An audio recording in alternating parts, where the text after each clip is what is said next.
Hello, welcome to the State of Waste. It's April 1st, 2023. Took a little delay this week because there were some cutoffs that were met this week, and now we have the finance cutoff coming on April 4th. So bills have to pass out of the finance committee to make it to the floor for vote. Now, just remember any bills that have a financial implication can be brought back at any time during the budget.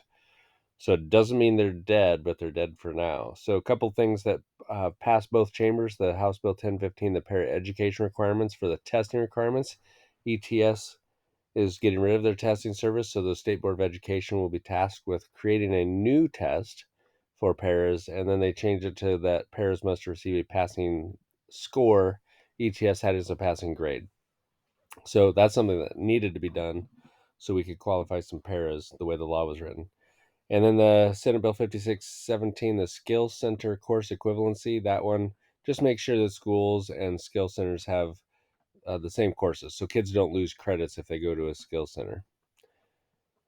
Placed on second reading calendar this last week would be House Bill 1622, the Students in Homelessness, 1308, the pathway options. Still a lot of debate about the pathway options, about what that means for a school and how do we implement that with certain performance tasks being allowed, and who's going to score those, and do they just put it up to teachers that may not know anything about it? So a lot of things need to be cleared up there.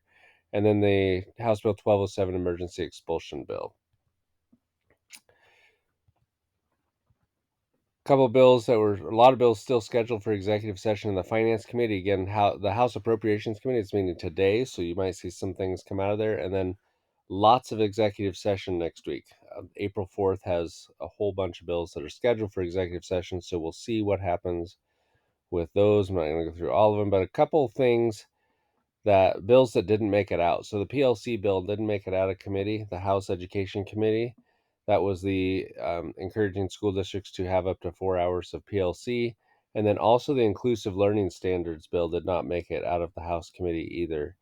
The small school district funding bill did not make it, and the interstate teacher mobility contract didn't make it. So the mobility compact is the would have made it. There are 10 states currently trying to do this, and once all 10 states have approved it, then it would go into effect. So we would have been the first state, so maybe there was just no rush on it. It'll come back next year. That's really all there is this week, so we'll find out what happens with the Appropriations Committee this week. After April 4th, we'll have a little more update as to what's going on, and the next update will hopefully be next weekend. Thank you very much. Have a great week.